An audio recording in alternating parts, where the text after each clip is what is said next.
శ్రీ గణేశాయ నమః. శారదా గురుభ్యో నమః. ఈటీవీ లైఫ్ ఆధ్యాత్మిక ఛానల్ ప్రేక్షకులకు శుభోదయం. శ్రీరస్తు కార్యక్రమానికి శుభస్వాగతం. కార్యక్రమంలో భాగంగా శుభతిథి అంశంలో నేటి పంచాంగ వివరాలు చూద్దాం. ఆంగ్ల తేదీ 11వ తేదీ 1వ నెల 2025 సంవత్సరం శనివారం. స్వస్తి శ్రీ చాంద్రమాన శ్రీ క్రోధినామ సంవత్సరం దక్షిణాయనం హేమంత ఋతువు పుష్యమాసం శుక్లపక్షం ద్వాదశి తిథి ఉదయం 7:48 వరకు. తదుపరి త్రయోదశి తిథి తెల్లవారుజామున 5:13 వరకు. రోహిణీ నక్షత్రం మధ్యాహ్నం 12:29 వరకు. తదుపరి మృగశిర నక్షత్రం. శుక్లయోగం మధ్యాహ్నం 12:13 వరకు. తదుపరి బ్రాహ్మీ యోగం. బాలవకరణం ఉదయం 7:48 వరకు. తదుపరి కౌలవకరణం. నేటి అమృత ఘడియలు ఉదయం 9:26 నుండి 10:57 వరకు. తదుపరి పునః అమృత ఘడియలు తెల్లవారుజామున 3:04 నుండి 4:36 వరకు. నేటి దుర్ముహూర్తం ఉదయం 6:45 నుండి 8:14 వరకు. నేటి వర్జ్యం సాయంత్రం 5:51 నుండి 7:23 వరకు. నేటి రాహుకాలం ఉదయం 9 గంటల నుండి 10:30 వరకు. యమగండం మధ్యాహ్నం 1:30 నుండి 3 గంటల వరకు. ఇక ఈనాటి విశేషం వైకుంఠ ద్వాదశి, తీర్థద్వాదశి అని కూడా దీన్ని పిలుస్తారు. దానితో పాటు ప్రదోష కాలంలో త్రయోదశి తిథి ఉన్నది కాబట్టి ప్రదోష వ్రత పర్వదినం కూడా ఈనాడు. ఈ తీర్థద్వాదశికి ఉన్నటువంటి విశేషం ఏమిటి అంటే, ఈ అనంత బ్రహ్మాండాలలో జలం ఏర్పడినటువంటి తిథి ఈ ద్వాదశి అని చెప్తారు. పుష్య శుద్ధ ద్వాదశి. ఈనాడు నదీ నదాలలో స్నానం చేయటం, సముద్ర స్నానం చేయటం, అట్లాగే ఏదైనా దేవాలయాలకు సంబంధించినటువంటి పుష్కరిణి అని పిలువబడేటువంటి కోనేటిలో స్నానం చేయటం చాలా విశేషం. ఈ తీర్థద్వాదశి నాడే నిన్నటి రోజున ఉత్తర ద్వారం గుండా భక్తులను అనుగ్రహించినటువంటి పరమాత్మ చక్రస్నానం లేదా మొదలైనటువంటి ఆ తీర్థాలలో స్నానాన్ని పరిగ్రహించడానికి ఆయన వేంచేపజేస్తారు. అలాగే ఇంకొక విశేషం కూడా ఉన్నది. ఈ పుష్యశుద్ధ ద్వాదశి నాడే పరమాత్మ శ్రీమన్నారాయణమూర్తి భూలోకంలో అడుగుపెట్టినటువంటి రోజుగా మనకి ప్రత్యేకంగా చెప్తారు. అట్లాగే ఈ ద్వాదశి నాడు సాలగ్రామ అర్చన, సాలగ్రామ తీర్థగ్రహణం చాలా విశేషంగా చెప్పబడుతుంది. అందులో ఈ ధనుర్మాసంలో ఇవాళ ఈ రోహిణీ నక్షత్రం నాడు ద్వాదశి త్రయోదశి తిథుల మేలి కలయిక అయినటువంటి ఈ శనివారం నాడు సాలగ్రామ దానం చేయటం కూడా చాలా విశేషమని శాస్త్రవచనం. సాలగ్రామ స్వయం విష్ణు అని. సాలగ్రామం అంటే సాలగ్రామాన్ని అర్చన చేసేటప్పుడు ఎక్కడైనా మూర్తిలో మనం విష్ణువు యొక్క అర్చన చేసేటప్పుడు ఆ మూర్తిలోకి విష్ణువుని ఆవాహన చెయ్యాలి. కార్యక్రమం పూర్తయిన తర్వాత ఆ మూర్తి నుండి మళ్ళీ విష్ణువుని ఉద్వాసన చెయ్యాలి. కానీ సాలగ్రామానికి ఆవాహన విసర్జనలు రెండూ కూడా ఉండవు. అటువంటి సాలగ్రామార్చన, సాలగ్రామ దానం, సాలగ్రామ తీర్థగ్రహణం ఈనాడు చాలా విశేషంగా చెప్పబడుతుంది. అట్లాగే నదులు, సముద్రాలలో ఏవైనా తీర్థాలలో ఈనాడు స్నానం చేయటం కూడా చాలా విశేషంగా చెప్పబడుతుంది. ద్వాదశి తిథికి ఉన్నటువంటి ప్రాధాన్యత ఏమిటంటే, విష్ణు సంహిత మొదలైనటువంటి గ్రంథాలలో ద్వాదశి నాడు విష్ణుదేవతారాధన విశేషంగా చేయటం కోసమే పూర్వాంగంగా ముందు రోజున ఏకాదశి దీక్ష మనం చేస్తామని ఆ గ్రంథాలలో మనకి చెప్పబడుతున్నటువంటి విశేషం. ఈనాడు శనివారం, రోహిణీ నక్షత్రం, ద్వాదశి తిథి కనుక విష్ణు దర్శనం, విష్ణు స్తోత్ర పారాయణ విశేషంగా చేయటం చాలా సమస్త శుభాలను మనకి అనుగ్రహిస్తుంది. రోహిణీ చ విధిర్బ్రహ్మ ప్రాజాపత్యశ్చతుర్ముఖ ప్రజాపతి ప్రజేశ్చ విధాతా పంకజాసన అని రోహిణీ నక్షత్రం పేరు. అటువంటి రోహిణీ నక్షత్రంలో జగద్గురువు అయినటువంటి శ్రీకృష్ణ పరమాత్మ ఆవిర్భవించి జాతిని అనుగ్రహించి తరింపజేసినటువంటి పుణ్యప్రదమైనటువంటి నక్షత్రం. ఈనాడు కృష్ణ సంబంధమైనటువంటి స్తోత్రపారాయణ, విష్ణు దర్శనం సమస్త శుభదాయకం, ఈప్సిత ఫలప్రదాయకం. అట్లాగే ప్రదోషకాలంలో శివదర్శనం చేయటం, శివారాధన చేయటం చాలా విశేషం. ఇవాళ ప్రదోష వ్రతం కనుక సూర్యోదయానికి 1:30 ముందు, సూర్యోదయం అయిన తరువాత 1:30 పుణ్యప్రదమైనటువంటి కాలంగా చెప్పబడుతుంది. ఈ సమయంలో శివదర్శనం చేయటం, శివాభిషేకం చేయటం వల్ల ప్రత్కృష్టమైనటువంటి దోషాలు, అంటే మనకి తెలియకుండా ఉన్నటువంటి దోషాలు కూడా కొన్ని ఉంటాయి. ఎందుకంటే పెద్దలు ఒక మాట అంటూ ఉంటారు, వాడన్ని కష్టాలు అనుభవిస్తున్నాడురా, ఏం చేశాడో ఏ జన్మలో అని. అంటే అది గ్రహించలేనటువంటి స్థితి కొన్నిసార్లు ఉంటుంది. అటువంటి తెలియనటువంటి దుఃఖాలు, తెలియనటువంటి పాపాలకు పరిహారం ఏమిటంటే ప్రదోష వ్రతమని మనకి శాస్త్రంలో ప్రత్యేకంగా చెప్పబడుతుంది. ఈ ప్రదోష సమయంలో శివారాధన, శివపరివార దర్శనం, ముఖ్యంగా నందికి అభిషేకం చాలా విశేషంగా చెప్పబడుతుంది.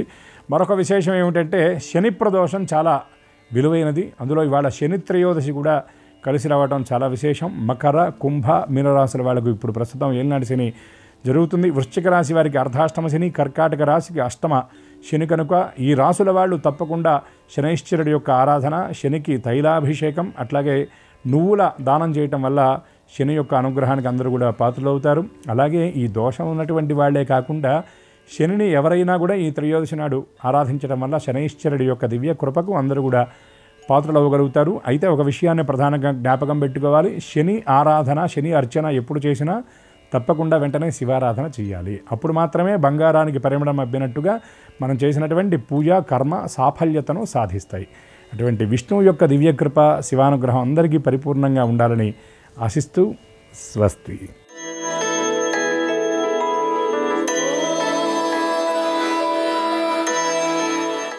ఈటీవీ లైఫ్ ఆధ్యాత్మిక ఛానల్ ప్రేక్షకులందరికీ నమస్కారం. శ్రీరస్తు కార్యక్రమంలో గ్రహయోగం అంశానికి స్వాగతం. ఈనాటి గ్రహయోగం శీర్షికలో మేషాది ద్వాదశ రాశుల వారికి కలిగే శుభ అశుభ ఫలితాలని, అవసరమైన సందర్భాల్లో ప్రత్యామ్నాయ మార్గాల్ని తెలుసుకుంటారు. అంతేకాక ఏ రాశి వారికి ఏ దిక్ ప్రయాణం లాభకరంగా ఉంటుందో, ఏ రాశివారు ఏ దైవాన్ని దర్శిస్తే అనుకూల ఫలితాలు లభించబోతున్నాయో, ఏ రాశివారు ఏ రంగు దుస్తుల్ని ధరించినట్టయితే సకల కార్యాలు నిర్విఘ్నంగా పూర్తి అవుతాయో, ఏ రాశివారు ఏ సంఖ్యని ముఖ్యమైనదిగా ఈరోజు స్వీకరించినట్టయితే కార్యక్రమాలన్నీ కూడా అనుకూలంగా ముగుస్తాయో, ఆ విశేషాలను కూడా క్రమంగా తెలుసుకుంటారు. ముందుగా నేటి పంచాంగం. ఈరోజు శుద్ధ ద్వాదశి ఉదయం 7:48 వరకు, తదుపరి త్రయోదశి. ఈరోజు శనివారం, నక్షత్రం రోహిణి. ఇక నేటి గ్రహస్థితిని పరిశీలించి చూస్తే వృషభంలో చంద్రుడు ఉన్నాడు, గురువు వక్రీకరించి ఉన్నాడు, కర్కాటకంలో కుజుడు వక్రీకరించుంటే కన్యలో కేతు ఉన్నాడు, ధనుస్సులో రవి బుధులు ఉంటే శుక్ర శనులు కుంభరాశిలో ఉన్నారు, మీనంలో రాహు ఉన్నాడు. ఈ గ్రహస్థితి ఆధారంగా ద్వాదశ రాశుల వారికి కలిగే శుభ అశుభ ఫలితాలని క్రమంగా పరిశీలించి చూద్దాం. ముందుగా మేషరాశి.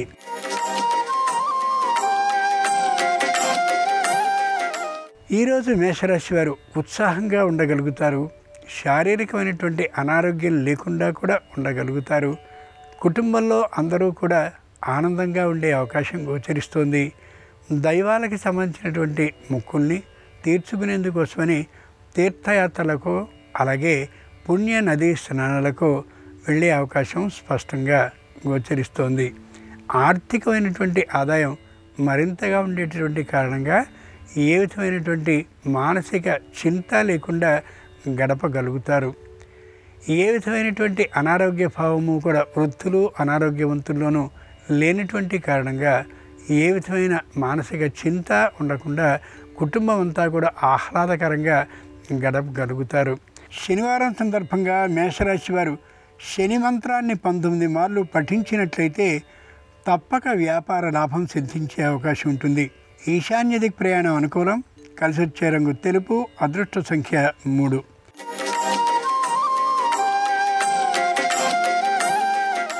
ఈరోజు వృషభ రాశి వారి ఫలితాలని పరిశీలించి చూస్తే ఎప్పటి నుండో అపరిష్కృతంగా ఉన్నటువంటి న్యాయస్థాన సమస్య సంపూర్ణమైన అనుకూలమైనటువంటి తీర్పుని ఇచ్చే అవకాశం ఉంది. దాంతో ఆర్థిక లాభం కూడా కలుగుతుందనే యథార్థం తెలిసి మరింత ఉత్సాహంగా ఉండగలుగుతారు ఈ రాశివారు. ఈ రోజున ఆరోగ్యపరమైనటువంటి ఇబ్బందులు ఏమాత్రం ఉండవు. కానీ సంతానం పిలిచిందనేటటువంటి అభిప్రాయంతో విదేశాలకు వెళ్ళాలనేటటువంటి ఆలోచన బలంగా కలిగి ఉంటారు. శనివారం సందర్భంగా వృషభ రాశి వారు శని స్తోత్రాన్ని 19 మార్లు పఠించినట్లయితే తప్పక శుభవార్తను వినే అవకాశం ఉంటుంది. ఆర్థిక లాభం కూడా ఉంటుంది. ఉత్తర దిక్ ప్రయాణం అనుకూలం. కలిసి వచ్చే రంగు నీలం. అదృష్ట సంఖ్య 1.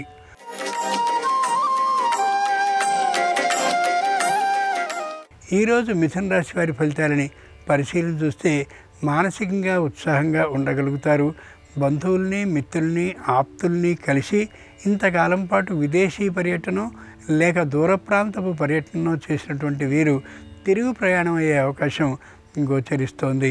ఏమైనప్పటికీ కూడా కుటుంబం మొత్తం అంతా కూడా శ్వాసకోశానికి సంబంధించినటువంటి అనారోగ్య పరీక్షల్ని మధ్యమ దృష్టితో చేసుకోవడం చాలా చాలా అవసరం.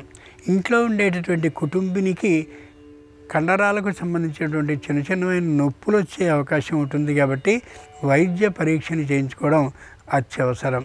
శనివారం సందర్భంగా మిథున రాశి వారు శని స్తోత్రాన్ని పఠిస్తూ 19 మార్లు ప్రదక్షిణ చేయడంతో పాటు నువ్వుల్ని దానాన్ని చేసినట్లయితే తప్పక శుభవార్తని వినే అవకాశం ఉండొచ్చు. తూర్పు దిక్ ప్రయాణం అనుకూలం. కలిసొచ్చే రంగు నలుపు. అదృష్ట సంఖ్య 8.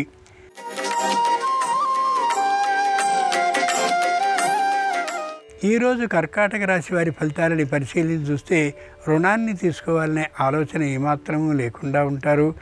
ఆర్థికంగా ఎదగాలనే ఆలోచనతో చిన్న చిన్నమైనటువంటి వ్యాపారాలని చేయాలనే ఊహతో కూడా ఉంటారు. వృద్ధులు, అనారోగ్యవంతులు అయినటువంటి వారు కూడా ఆర్థికంగా బలపడాలనేటటువంటి ఆలోచనతో చిన్న చిన్న వ్యాపారాలకు సంబంధించిన మిడుకుల్ని తెలుసుకుంటూ కనిపిస్తారు. ముఖ్యంగా వారికి సంబంధించినటువంటి భూములు, ఇళ్ళు, పొలాలు ఏవైతే ఉన్నాయో వాటి గురించిన భద్రతా భావం కోసమని బాగా ఆలోచిస్తూ ఉంటారు. సహాయ సహకారాలను తీసుకుని ఆ స్థలాలకి గోడల్ని కట్టించడం, చుట్టూరా అట్లాంటివన్నీ చేస్తూ ఉంటారు. ముక్కోటి ఏకాదశి సందర్భంగా కర్కాటక రాశి వారు శ్రీ మహాలక్ష్మీదేవిని పూజించి పులిహారని నైవేద్యంగా సమర్పించినట్టయితే విదేశీయాన సౌకర్యంతో పాటు ఆర్థిక లాభానికి అవకాశం ఉంటుంది. ఉత్తర దిక్ ప్రయాణం అనుకూలం. కలిసొచ్చే రంగు పసుపచ్చన. అదృష్ట సంఖ్య 3.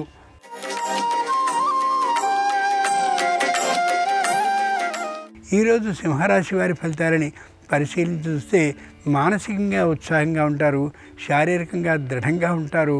సంతానానికి సంబంధించినటువంటి వివాహం దాదాపుగా నిశ్చయం అయ్యేటటువంటి కారణంగా ఉత్సాహంలో మరింతగా ఉంటారు. అంతేకాక ఆర్థికమైనటువంటి రుణ భారం ఉండకుండా ఉండేందుకోసమని మరింతగా పొదుపు సూత్రాన్ని పాటిస్తారు. ఇంతకుముందు ఎవరెవరైతే రుణాలను ఇచ్చారో వారికి క్రమంగా ఒక క్రమం ప్రకారం తీరుస్తూ ఉండేటటువంటి కారణంగా ఎవరి నుండి వ్యతిరేకతా భావం ఉండదు. న్యాయస్థానంలో అపరిష్కృతంగా ఉన్నటువంటి తీర్పు అనుకూలమైనటువంటి తీర్పుగా వస్తూ ఉండేటటువంటి కారణంగా రాబోతుందనే విషయం కూడా సూచన మాత్రంగా తెలిసినటువంటి కారణంగా మరింత ఉత్సాహంగా ఉండగలుగుతారు. శనివారం సందర్భంగా సింహరాశి వారు కళ్యాణ వెంకటేశ్వర స్వామి వారిని పసుపు అక్షతలతో పూజించినట్లయితే ఉద్యోగ ప్రాప్తికి అవకాశం ఉండొచ్చు. దక్షిణ దిక్ ప్రయాణం అనుకూలం. కలిసొచ్చే రంగు ఎరుపు. అదృష్ట సంఖ్య 4.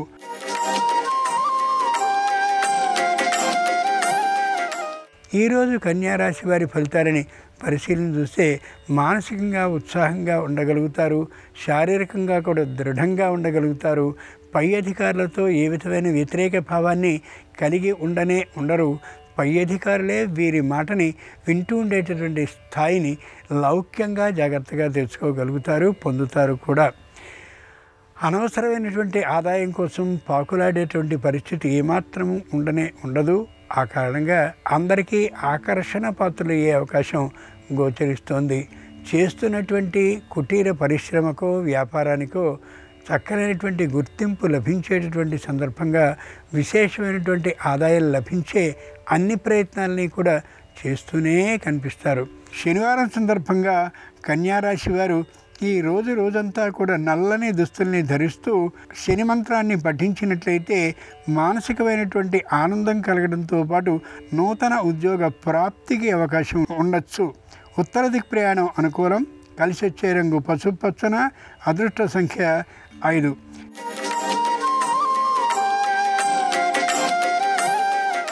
ఈరోజు తులారాశి వారి ఫలితాలని పరిశీలించి చూస్తే మానసికంగా దృఢంగా ఉంటారు. శారీరకంగా మాత్రం విపరీతమైన అలసటకి గురయ్యే అవకాశం గోచరిస్తోంది. కుటుంబంలో ఒకరికి వివాహాది శుభకార్యాలు అనుకూలించేటటువంటి కారణంగాను ఆర్థికమైనటువంటి లావాదేవీల విషయంలోనూ మానసికంగా కూడా బాగా అలసిపోయే పరిస్థితి గోచరిస్తోంది. ఇంతకుముందు ఒకసారి కలిగినటువంటి అనుభవం కారణంగా ప్రతి విషయాన్ని కూడా ఆచితూచి మాట్లాడుకుంటారు కుటుంబ సభ్యులందరూ కలిసి. అంతేకాక ఒకచోట దాన్ని రాసుకుని కూడా చాలా జాగ్రత్తని వహిస్తారు ఈ రాశివారు ఈ రోజున.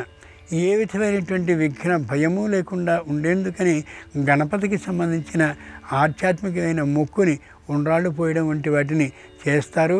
తప్పక శుభకార్యం అనుకూలించే అవకాశం మరింతగా గోచరిస్తోంది. శనివారం సందర్భంగా తులారాశి వారు శని మంత్రాన్ని చదువుతూ ఇద్దరికైనా సరే చక్కనైనటువంటి భోజనాన్ని పెట్టించినట్లయితే గృహ లాభ అవకాశం ఉంటుంది. వాయువ్యదిక్ ప్రయాణం అనుకూలం. కలిసొచ్చే రంగు ఆకుపచ్చన.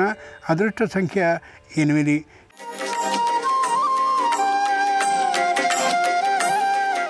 ఈరోజు వృశ్చిక రాశి వారి ఫలితాలని పరిశీలించి చూస్తే ఉత్సాహంగా ఉండగలుగుతారు, ఉన్నతంగా ఉంటారు, ఆహ్లాదంగా ఉంటారు, ఎవరి నుండి విరోధ భావాన్ని కలిగి ఉండరు. తామెవరితోనూ కూడా విరోధాన్ని పొందడానికి ఏమాత్రపు ఇష్టాన్ని పొందరు. వ్యావసాయికమైనటువంటి క్షేత్రం మీద విశేషమైనటువంటి ఆదాయాన్ని పొందేందుకోసమని వ్యావసాయిక భూమిని మరమ్మతులు చేస్తూ కనిపిస్తారు. అంతేకాక ముందు నాటికి వివాహ లాభం కలిగే అవకాశం ఉందని గ్రహించి, అంతేకాక గృహ ప్రవేశానికి కూడా అవకాశం ఉందనే విషయాన్ని గుర్తెరిగి మొత్తం తమకున్నటువంటి ఆస్తుల్లో ఉన్న ఆ భూముల్ని అదే తీరుగా గృహాన్ని చక్కగా అలంకరించుకుని కనిపిస్తారు. ఎక్కువ మొత్తంలో సొమ్ముని ఖర్చు చేస్తూ ఉండొచ్చు. శనివారం సందర్భంగా వృశ్చిక రాశి వారు శ్రీరామచంద్రమూర్తిని మందారాలతో పూజించినట్లయితే నూతన పదవి లాభమయ్యే అవకాశం ఉండొచ్చు. పశ్చిమ దిక్ ప్రయాణం అనుకూలం. కలిసొచ్చే రంగు నీలం. అదృష్ట సంఖ్య 7.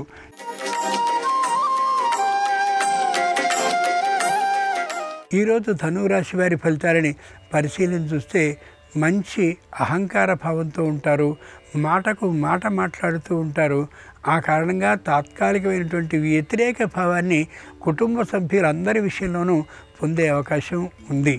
తండ్రికి కానీ తల్లికి కానీ తాత్కాలికమైనటువంటి అనారోగ్య భావం కలిగే అవకాశం ఉంది. కాబట్టి ఆచి తూచి మాట్లాడాలి. విశేషించి కోపాన్ని ఏమాత్రము కలిగి ఉండకపోవడం అవసరం. తాత్కాలికమైనటువంటి ఔషధ సేవ చేయడం చాలా మంచిది. లేని పక్షంలో అనవసరంగా వ్యాధి ముదిరే అవకాశం గోచరిస్తుంది. ఎవరికి శస్త్రచికిత్సని చేయించుకోవాల్సినంతటి అనారోగ్యం ఏమాత్రము రాదు అనే విషయాన్ని దృఢంగా గుర్తుంచుకోగలగాలి. శనివారం సందర్భంగా ధనురాశి వారు శ్రీహరిని చామంతులతో పూజించినట్లయితే ఉద్యోగ భద్రత సిద్ధించవచ్చు. నివృత్తి దిక్ ప్రయాణం అనుకూలం. కలిసొచ్చే రంగు నలుపు. అదృష్ట సంఖ్య 6.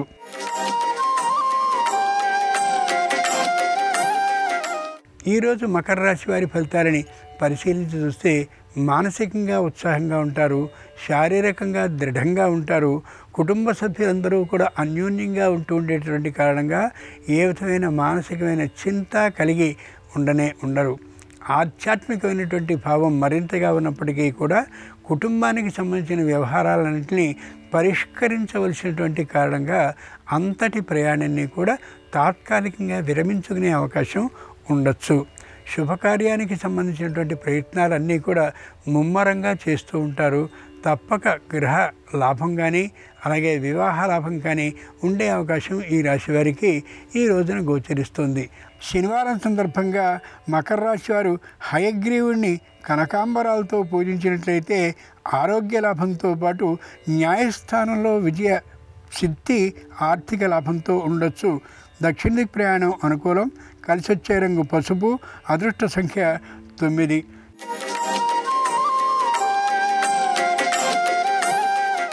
ఈరోజు కుంభరాశి వారి ఫలితాలని పరిశీలించి చూస్తే మానసికంగా దృఢంగా ఉంటారు. ఎంతటి కష్టం వచ్చినా సరే తట్టుకోగలిగినటువంటి ధైర్యాన్ని కలిగి ఉంటారు. కుటుంబ సభ్యులందరూ కలిసి వినోద విహారయాత్రలు చేయాలని చక్కని నిర్ణయానికి వస్తారు. అయితే వృద్ధులు అనారోగ్యవంతులు అయినటువంటి వారిలో ఒకరికి కలిగిన తాత్కాలిక అధైర్యం కారణంగా ఆ ప్రయత్నాన్ని తాత్కాలికంగా వాయిదా వేసుకుని గోచరిస్తారు. ముఖ్యంగా ధాన్యానికి సంబంధించిన వ్యాపారాన్ని చేసేటటువంటి వారికి మంచి ఆదాయ మార్గం దొరికే అవకాశం ఉంది. వస్త్రాలు, బంగారము, వెండి మొదలైనటువంటి వ్యాపారాలు చేసేటటువంటి వారికి విశేషమైన ఆర్థిక లాభం కలిగేందుకు తగిన అవకాశం గోచరిస్తోంది. శనివారం సందర్భంగా కుంభరాశి వారు శ్రీ మహాగణాధిపతిని బిల్వదళాలతో అంటే మారేడు ఆకులతో అర్చించినట్లయితే తప్పక సమస్యలన్నీ పరిష్కరింపబడతాయి. రావలసిన ధనం వచ్చే అవకాశం ఉండొచ్చు. ఈశాన్య దిక్ ప్రయాణం అనుకూలం. కలిసి వచ్చే రంగు ఎరుపు. అదృష్ట సంఖ్య 4.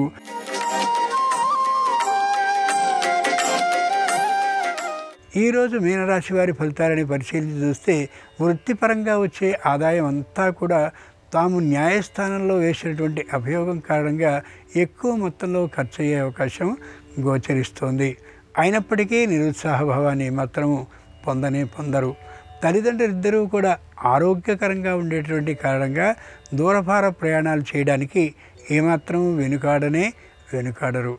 దైవానికి సంబంధించినటువంటి తీర్చుకోవాల్సిన మొక్కులు ఏవైతే ఉన్నాయో వాటిని తీర్చుకోవడం కోసం ప్రయత్నాన్ని ప్రారంభిస్తారు. కానీ అకస్మాత్తుగా వచ్చేటటువంటి నోటీసుల కారణంగా, న్యాయస్థానానికి హాజరు కావాల్సిందిగా వచ్చేటటువంటి పత్రాల కారణంగా ఈ రోజుకి ఆ ప్రయత్నాల్ని చేయలేకపోవచ్చు. శనివారం సందర్భంగా మీనరాశి వారు విజయలక్ష్మీదేవిని నారికేల జలం అంటే కొబ్బరి నీళ్ళతో అభిషేకించినట్లయితే తప్పక ఉత్సాహ ప్రాప్తి కలుగుతుంది. ఆగిన పనుల్లో శీఘ్రమైన కదలిక కలుగుతుంది. ఆర్థిక లాభం ఉండొచ్చు. తూర్పు దిక్ ప్రయాణం అనుకూలం. కలిసి వచ్చే రంగు తెలుపు. అదృష్ట సంఖ్య 2. ఇవి ఈనాడు ద్వాదశ రాశుల వారికి కలిగే శుభ అశుభ ఫలితాలు.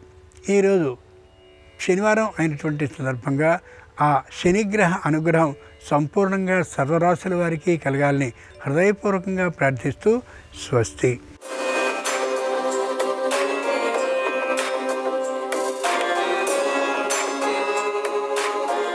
నమస్కారం. ఈరోజు శని త్రయోదశి.